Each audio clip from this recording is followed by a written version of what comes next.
कर लो। ठीक है, अब दोस्तों टाइपिंग सीखने से पहले हमें कीबोर्ड के बारे में कुछ बेसिक चीजें आनी चाहिए। तो आप चाहो तो इन्हें नोट भी कर सकते हो, एक डायरी में आप चाहो तो इन्हें नोट भी कर सकते हो। दोस्तों अभी जहां पर ये मेरी उंगली चल रही है इस लाइन पे, इससे हम कहते हैं होम रो, HOME, होम, ROW, रो।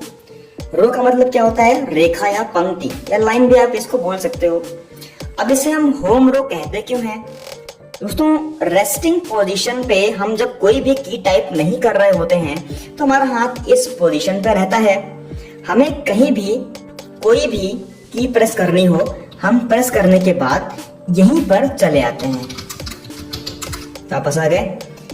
ठीक है, जैसे हमें किसी भी काम से कहीं बाहर जाना हो, वो काम करने के बाद हम अपने घर वापस चले आते हैं, इसीलिए इसे हम होम रो कहते हैं। ठीक है, अब होम रो के जो ऊपर की जो लाइन है, जहां अभी मेरी उंगली चल रही है, देख रहे हो ना आप, तो इसे हम कहते हैं अपर रो, यानी कि ऊपर की पंक्ति या रेखा या लाइन, क्योंकि होम के ऊपर है तो ऊपर की लाइन।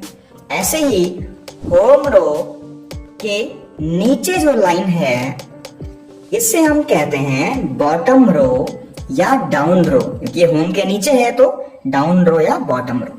इतनी बात क्लियर है? होम रो, अपर रो, बॉटम रो।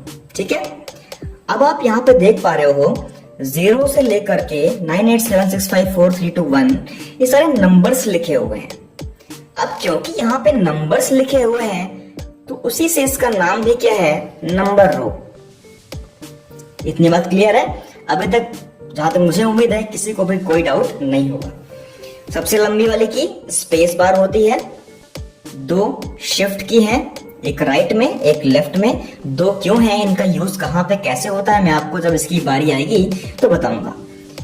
एक कैप्स लॉक की, टैब की, टिल्डे की, इसको हम बोलते हैं टिल्डे, TILDE। आप इसको चाहो तो नोट भी कर सकते हो। टिल्डे की काम कहाँ पे होता है मैं आपको आगे बताऊंगा।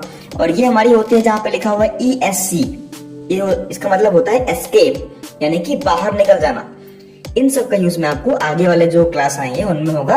अभी मैं आपको आज बताने वाला हूँ होम रो पे आपको कैसे प्रैक्टिस करनी है, कितने घंटे आपको प्रैक्टिस करनी है। ठीक है दोस्तों, आपसे एक रिक्वेस्ट है, आप लोग वीडियो को पूरा जरूर देखना। अगर आप बीच में स्किप कर दोगे तो आपको कुछ भी समझ में नहीं आएगा। अगर आपको टाइपिंग सीखना है तो आपको हर क्लास पूरा का पूरा, अगर एक बार में समझ में नहीं आया तो आपको बार बार देखना है कि टाइपिंग में आपको